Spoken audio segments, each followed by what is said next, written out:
All right, what I want to do now is switch gears and go into PowerPoint. I told you that I'm going to be teaching you guys how to record the audio in PowerPoint. It's not going to be a big deal. After I record this demo audio file, I will show you how to save it as a movie file. Once it's saved as a movie file, I hope to show you guys how to upload it to your YouTube account. Okay? So, to begin, I'm just going to open up PowerPoint. You guys can follow along. So I need to find Microsoft Office, and then I'm going to click on PowerPoint 2010. Microphones come in all shapes and sizes. Oops. I got a few pinned on my chest today. You guys do not need to go out and buy a $200 microphone like this, unless you're very self-conscious and you want to make yourself sound as good as possible. This is a condenser mic. It adds a little bit more bass to your voice. It gives you a little bit more of a presence. Don't have to do it, folks. If you know somebody that has one of these, by all means borrow it. If you want to record this and use this microphone that I have in my hand, we can set up a recording session in this classroom or some other classroom if your group is that peculiar. These microphones are a dime a dozen. They don't give you the greatest quality. One, you will see that this microphone uses an analog connection. That means it depends on your sound card to produce the quality of the microphone. It has a small diaphragm. That means it only captures certain frequencies. As you can see, this microphone has a big diaphragm. Hence, it catches most of the frequencies that come out of your mouth. This microphone also plugs in via USB. It does all the digital converting right here, and it actually has a little motherboard, if you will, that takes the analog signal, converts it to digital, and your computer can pick up on it. PowerPoint accepts both of them. Like I said, I really don't care. If you do use a microphone like this and you plug it in, give it a second for it to install it. This is where that plug and play feature comes in with Windows. It's recognizing that it is a microphone. It's going to install the proper drivers so that my application, in this case PowerPoint, can utilize it. Another thing I want to tell you about this microphone that most other microphones do not those analog microphones do not have, is a place where you can plug in your headphones. Have you seen like DJs or people online that are doing their screencasting, they're recording themselves, they're wearing headphones? Does anybody know why they're wearing headphones? Just like when I talk to you guys, I don't know how loud you're hearing me. So I try to project my voice. When you're recording, you don't know what your volume is on your computer. So this is why some people talk really high or really soft. So they wear headphones as monitors so they can hear exactly what's coming in on the microphone. And that means they can adjust the gain control on the back. The gain is basically the sensitivity of your microphone. So this is a way you can talk really close to it or farther away. Obviously, the closer you are to the microphone, the better the quality. But you have to be careful, and I'm telling you guys this because I want to make sure that I hear you and you aren't getting clipped. Clipped means that your speech volume is higher than the sensitivity of your microphone. That means when I go to play it back, it's going to be chopped off. Hence, I'm not going to hear some of the things you say. Sometimes this clipping might come out as a popping sound or really high screeching sound. I've had that because of that thing catching my microphone on YouTube. So if you ever hear some of those things, you hear like a pop or a screech sound, it's because I clipped. Either I talked too loud into the microphone or it caught something else that was too loud. Be very careful. Nothing's more irritating than recording a 20-minute PowerPoint and you have to do it over again. All right, so you guys are learning how to use PowerPoints. You have some lab assignments that are due in PowerPoint. I'm just going to call this vocal recording demo. I'm going to add a new slide. I'll call it slide 1.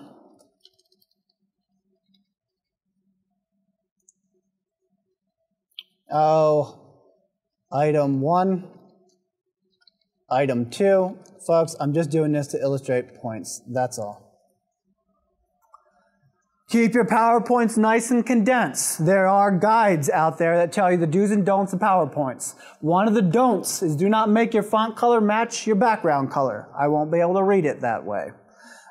Make sure you do use high contrasting colors. Black and white, you know, colors go on, yellow and purple, if you will.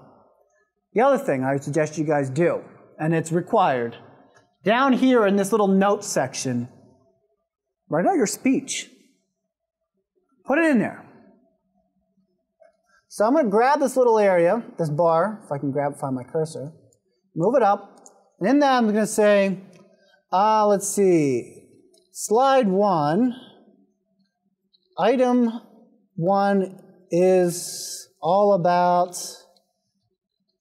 using your microphone to record a voiceover. Next week, I will show you guys how to integrate your notes into Microsoft Word with your slides as that.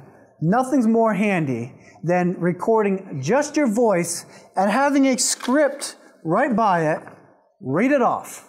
I'm not watching you because I'm not asking you guys to do a video of you doing your PowerPoint. I'm just asking you guys to supply me with a voiceover. So as you're reading in part 4 of this lab, you created a secret message for your partner. It's a script. No memorizing. It should sound very fluid. Put this in here. I asked you to do this so when I download your PowerPoints and you are clipping, I get to read it. But more importantly, when you supply PowerPoint and there is no videos, people can actually read what's on here. Do not copy and paste your items up here. The items are what you feel are important for me to know, to visually see. I can read. Whatever you see up here, I better not see down there. I better see more information that's explaining what's up there. You guys can be honest, I won't tell, but have you had other instructors, whether it's in this school or other schools, who are reading the PowerPoint slide by slide, point by point, in other classes? Those classes bore the hell out of me. I tend not to go to those classes because I can say, I can read that. What I want to know is what's beyond that. Whether it's real-world examples or give me a way that I can understand it verbally. That's the rule I want you guys to follow when you're doing your presentation. I can read. If there's a terminology up there, like stenography or steganography. Does anybody know what steganography is? Not a stenographer. It's not a courtroom reporter. Now, that's a key word in this little demo that I give my students. It's important. I would write that word up there. But down here, I would explain it, what it is. It's actually pretty fascinating. It's the ability of hiding data within data. That is, when you're looking at a picture, you might see a picture. But when I run it through my program, I will extract top secret files from it. You see a picture, but what I see is sensitive information. And you would have never thought that in that picture, there's secret data. So I'll give that example to you guys next week. It all goes back to reviewing for the final. A picture has a lot of bits, right? 24 bits per one dot of color. Can you tell the difference between a light blue and a slightly lighter blue? No. So now we take some of those bits from each of those pixels to store letters. That's steganography. Pretty cool. I'll show you guys that later, but my example is I'll write the word up here. I would tell you what the definition of the word is and an example of it down here. Make sense? All right, let me add another slide. This one I'm just going to throw a picture in. Oh, you couldn't find that? Oh, that's a shame. Can I go online? Yeah, there we go. Let's see. No, it's 1T. That works though.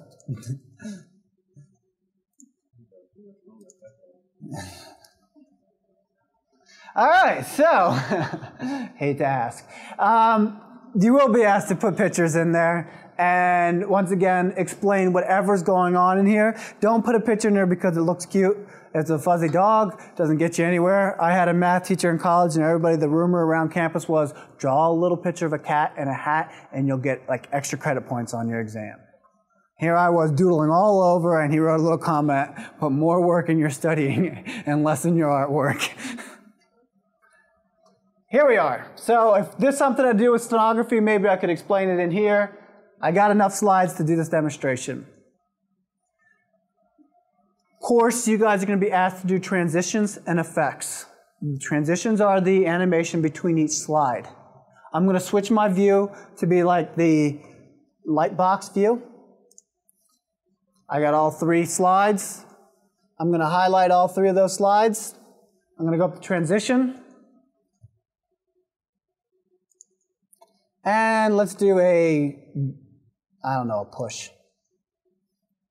They're all being pushed. Next thing I'll probably do is add a background to it. I'm going to control from slide to slide using my cursor. I don't know how long I'm going to be when I'm doing my speech. So when you guys are doing your effects, you will see up here, you'll have when to advance slides. After so many seconds or per click. I'd recommend you guys leave it per click. Okay? When you are recording, try to keep your microphone away from your keyboard, so when you hit your key on your keyboard, you're not catching that sound. So here we are. I added the effects. Let me add a quick background to it so it looks somewhat professional. There we go. Probably not the best of choices. The other thing is animation. Let me double click on that, choose these bullets, go to animation, and I'll do a fly-in. You'll learn this through my IT lab. Once again, I'm going to advance this on click. The only difference when it comes to recording the audio over your PowerPoint is when you do the slideshow. So let me click on the slideshow button. And then now I'm going to have a list of options, and I'm going to do record slideshow. This is what's neat about this. It's going to record the timings for me. So as I advance through there, it's all going to automatically set up the time duration. Why is that important? Folks, we're doing a movie. Movie has a length, correct? Well, I should say we're doing a video. Videos have lengths. How does it know when it goes to convert this to a movie, how long to stay on each slide? That's because you left this check here and you left this check there. Narrations means vocals.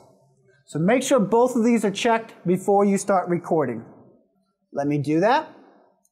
By the way, this is why it's important that you guys have your script printed out, because as you can see on your screen, the only thing you see is the slide, not the speaker's notes. Up there is your timer. You see you have an arrow pointing to the right. Let me just read a little bit into the microphone. In part 4 of this lab, you create a secret message for your partner, embed it into a graphic file, and then give it to your partner to retrieve it. Let me come over here, click on this arrow to advance.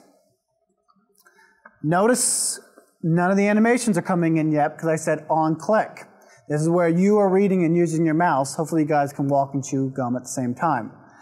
You embedded the message in a graphic file using S-Tools. S-Tools is a stenography tool that hides files in bitmaps, GIFs, and WAV files. All right? Notice now when I use that same arrow to go through that, I'm not advancing my slide, but rather I'm going to the next animated item. And this is where I'm going to be talking each item, and when I'm about to say the next thing, I'm going to click on, if I can manage to do that, the item, reading along as it goes on. Do you see the timer still going on? I have 2 timers, one for the slide and one for the total length. The total length obviously is going to be 5 minutes for your part, correct? Per slide, I don't care what it is, as long as it's enough to address what's going on here. When you reach the end of your PowerPoint, when you click on it, it should go to a black screen. And you got to be careful. Oh, actually, this one, because we're doing recording, will automatically go into PowerPoint with it already recorded. with the durations set and the audio embedded in each slide. This is neat. The reason why I say it's neat, it automatically put the time and the audio in there, is now you guys can save this file. Let me do that. Send it to your group. All of your recording, your time, and everything is stored in this. Now your group can copy this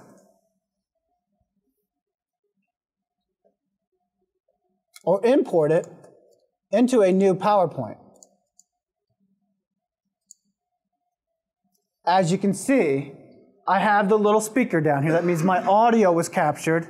And if I go back to the Lightbox view, the times were still preserved. Notice the background isn't. That's because you guys are going to be copying and pasting from all your different partners, putting in one big giant PowerPoint, and then in the end, choosing one common tone. How do we test to see if this works? Let me unplug my microphone. Let me turn up my speakers so you guys can hear it.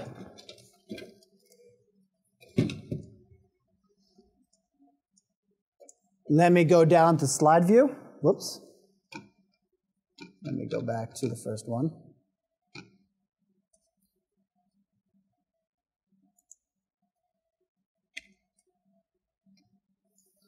Now hopefully, oh, I just unplugged the stupid thing. On your screen, the only thing you see is the slide, not the speaker's notes. Okay? Up there is your time. Only thing new it's added is you have to get a microphone, plug it in, go up to Slideshow tab. And part 4 of this lab, you create a secret message. That's clipping, folks. Add it into a graphic file. Not very pleasant, is it?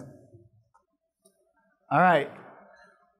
All you do is go up to the Slideshow button, choose Record Show. How do you save it as a movie? The person who takes all the different parts and puts it into one PowerPoint is the one that's going to have to do this. You go up to File. Come down here where it says Save and Send. Click Create Video.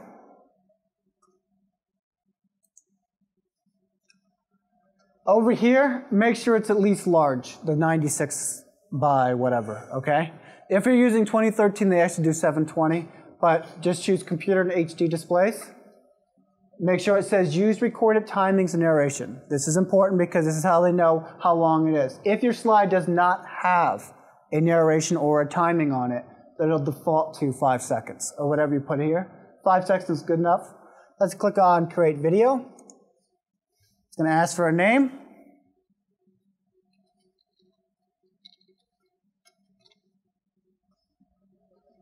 I don't care what format you leave it as. It's probably better to leave it as Windows Media Video because you're going to upload it to YouTube and YouTube's going to convert it for you.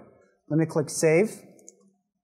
It's going to take a while, depending on how big the group project is, how many slides it is, but we're talking about 20 minutes, right? So down here, be patient. This green bar is going to go across. I recommend the person with the fastest computer does this process. It will take some time. As you can see right now, this one's taking even longer because now I went by the first 5 seconds, I'm into the 30 seconds, and I'm handling audio. So it's doing all that timing and meshing for you all at one shot. When it gets done, you should have that one single file. That is the file that you're going to use to upload to YouTube. So while this is processing, let me show you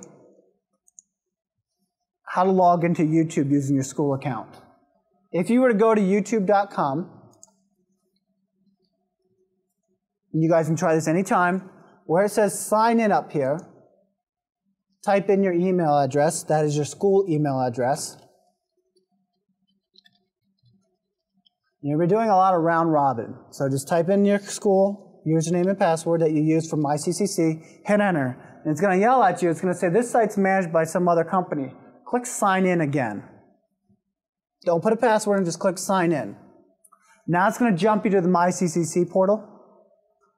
Click here to sign in. Like I said, it's a bunch of round robin nonsense, but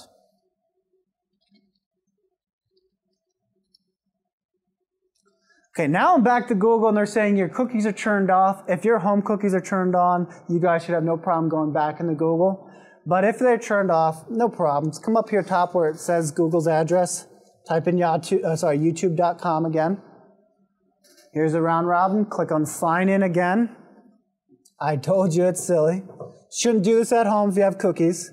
Type in your email address again with your password. Click sign in. It's going to yell at you again, but click sign in, and now you should be able to go in. The reason why that was there is because you first had to establish your CCC account. If you guys are already signed into your CC account and you go to YouTube and do it, it'll put you in. Okay, next, up top. You notice you're signed in because it should say your email followed by Corning-CC. If you click the upload button, you'll be greeted with drag your files or click on this upload thing. In order for me to do this, I got to check to see if my PowerPoint's done. It is. Good. So let me close out of that. So if I click on this, I'm going to make my way to where I saved that. I believe I saved it to Documents. And I called it Group Video Demo. I click on that once. By the way, be very careful the size of the file. This is 7 megabytes. I didn't have very much graphics in there or color background, and I kept the audio short. Yours might say 70. So if you are on a connection that is being monitored on how much bytes you upload and download, you might want to bring the file to school and we'll upload it for you. But once you click the upload button, you'll get this little progress bar, and now it's uploading. Here, make sure it uses the appropriate name. Whatever your part is, put it in here. Tags, that's for it being searched, but I don't want this to be public. So over here, of course, I would click off this box. Let me click got it so you guys can see it. I'm just going to click private. When you do that, the only people that can actually watch this video are the people that has this URL. Now that URL will become a little bit more evident after it's uploaded. You go click on it, you'll see the video, and there'll be a little shared button. Click on that, copy the URL, and that's what you send me, okay? Any questions about this? We'll be doing more of this when we do the integration because we're going to be taking PowerPoint, Excel, and Access and bringing it all together, and then we'll do some more saving. All right? You guys take care. Have a good weekend. I will see you on Tuesday.